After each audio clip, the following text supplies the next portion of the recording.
اسمه سبحانه وسعدانا والصلاة والسلام على ذي المجد والمكان أما بعد প্রিয় দর্শক 5 আগস্ট স্বৈরাচারী ফ্যাসিস্ট সরকারের পতনের পর নানাভাবে নানা সুরতে পতিত স্বৈরাচার আবার আমাদের মাঝে ফিরে আসার চেষ্টা অব্যাহত রেখেছে।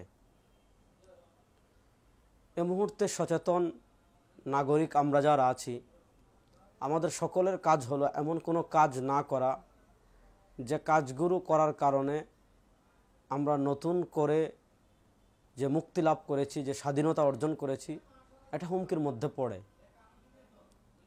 আপনারা জানেন ফ্যাসিস্ট পতিত স্বৈরাচারী সরকার আমাদের দেশে সংখ্যালঘু সাম্প্রদায়িকতা সৃষ্টির আপ্রাণ চেষ্টা করেছে, এখনও তাদের চেষ্টা অব্যাহত রেখেছে। অর্থাৎ কোনোভাবে যদি এদেশে সাম্প্রদায়িক দাঙ্গা তৈরি করা যায় তাহলে এদেশ হুমকির মধ্যে পড়বে, তাদের পুনরায় সুগঠিত হওয়া সহজ হয়ে যাবে। বাংলাদেশে নানা পথ মথের মানুষ আছে, মুসলমানদের ভিতর নানা ফিরকা আছে, নানা ফিরকা থাকবে, এটা হলো বাস্তব কথা।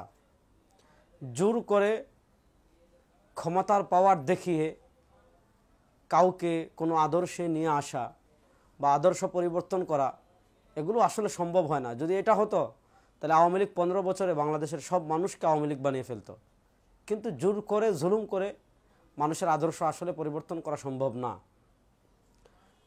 সম্প্রতি বিচ্ছিন্ন কিছু ঘটনা আমরা লক্ষ্য করছি। বিভিন্ন জায়গায় ভণ্ডদের কিছু আস্তানা রয়েছে বা মাজার রয়েছে, সেগুলোতে মানুষ হামলা করছে। প্রথম কথা, ওলি আল্লাহর মাজার যেগুলো রয়েছে, ওলি আল্লাহর কবর যে জায়গাগুলোতে রয়েছে, সে জায়গাগুলোতে মুসলমানরা যাবে জিয়ারতের জন্য।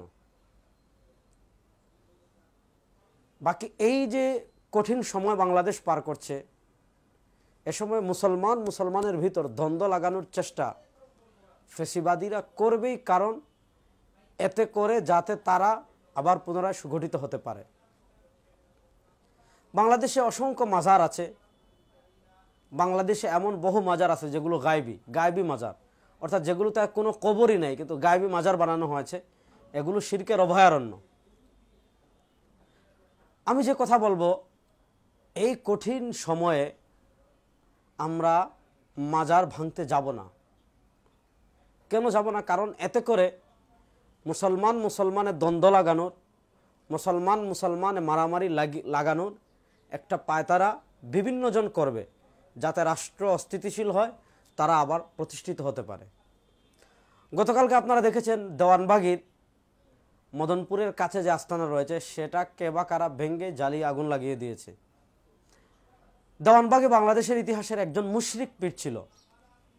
এই যে আমার হাতে বই দেখতে পাচ্ছেন, আল্লাহ কোন পথে, সুফি সম্রাটের যুগান্তকারী অবদান আল্লাহ কোন পথে, এটা হলো দেওয়ানবাগীর লেখা বই। এই বই যদি কেউ পড়ে তাহলে দেওয়ানবাগীর ইমানের অবস্থা সহজেই সে জেনে যাবে। কিন্তু আমরা যে কথা বলবো, যে এই সময় দেওয়ানবাগের আস্তানা জ্বালিয়ে দেওয়ার সময় না, এই সময়টা দেওয়ানবাগের মাজার ভেঙে দেওয়ার সময় না, এই সময় হলো দাওয়ার। আপনারা গতকাল সিলেটের ঘটনা দেখেছেন।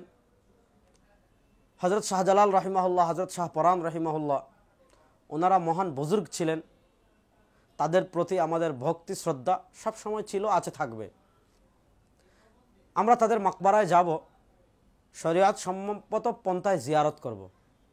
কিন্তু আপনারা দেখেছেন শাহজালাল রহিমাহুল্লাহ, শাহ পরান রহিমাহুল্লাহ সহ, শাহ আমানত রহিমাহুল্লাহ সহ যত বুজুর্গানে কেরামের মাজার রয়েছে, সেগুলোতে শরিয়া বিরুদ্ধ নানা কাজ হয়। নেশা পান করা হয়, নারী পুরুষের অবাধ মেলামেশার নামে অশ্লীলতা প্রদর্শন করা হয়, ইমান বিধ্বংসী কাজ করা হয়।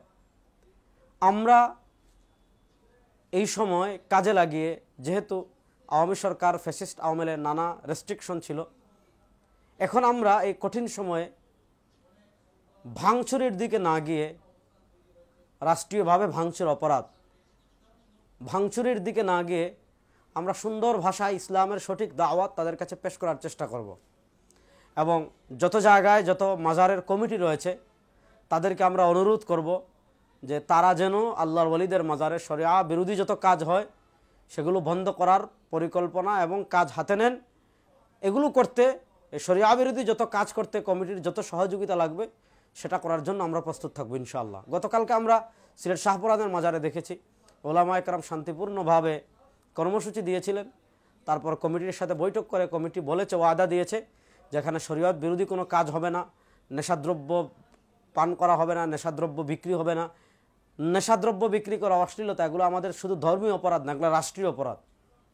সুতরাং যেখানে এগুলো চলবে আপনারা তাদেরকে বুঝাবেন, যদি না বুঝায় আইনশৃঙ্খলা বাহিনীকে অবগত করবেন, তাদেরকে সহযোগিতা করবেন, তাদের সহযোগিতায় এই যে কাজগুলো রয়েছে সেগুলো বন্ধ করার চেষ্টা করবেন।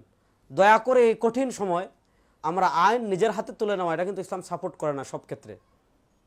হ্যাঁ, কিছু ক্ষেত্রে ইসলামের এমন আছে, সেই বিশদ আলোচনায় আমি যাচ্ছি না। এবং কল্পিত মাজার যেগুলো আছে সেগুলো ভাঙ্গা জায়েজ কিনা সেই আলোচনায় আমি যাচ্ছি না। গায়েবী মাজার যেগুলো আছে এগুলো ভাঙ্গা জায়েজ কিনা সেই আলোচনায় আমি যাচ্ছি না। বিভিন্ন ভণ্ডদের যে আখড়া আছে সেগুলো ভাঙ্গা শরঈ আলোকে জায়েজ কিনা সেই আলোচনায় যাচ্ছি না। আমি শুধু যে বিষয়টা আজকে ফোকাস করতে চাচ্ছি, এই মুহূর্তে আমরা এমন কাজ করতে যাব না যে কাজ করলে ফ্যাসিস্টরা আবার প্রতিষ্ঠিত হয়। আপনারা জানেন বাংলা ভাই এদের মাধ্যমে কিন্তু 111 এসেছিল, নির্বাচিত সরকার ক্ষতিগ্রস্ত হয়েছিল, 111 এসেছিল। 111-এর হাত ধরে এই দেশে কী হয়েছিল, ফ্যাসিস্ট আওয়ামী লীগ কী হয়েছিল, প্রতিষ্ঠিত হয়েছিল। এজন্য আমি অনুরোধ করব, দয়া করে এই মুহূর্তে আমরা এমন কোনো কাজ করব না, এই মুহূর্তে আমরা আইন নিজের হাতে তুলে নেব না, নিজের হাতে তুলে নিয়ে এমন কোনো কাজ করব না যেই কাজ আমাদের এই দেশে ফ্যাসিস্টকে আবার কি করে প্রতিষ্ঠিত হতে সহযোগিতা করে। আল্লাহ রাব্বুল আলামিন আমাদেরকে সব ধরনের আবেগ পরিহার করে বাস্তবতা অনুধাবন করে কাজ করার তৌফিক দান করুন, আমিন। আজ এ পর্যন্ত। আসসালামু আলাইকুম ওয়া রাহমাতুল্লাহি ওয়া বারাকাতুহু।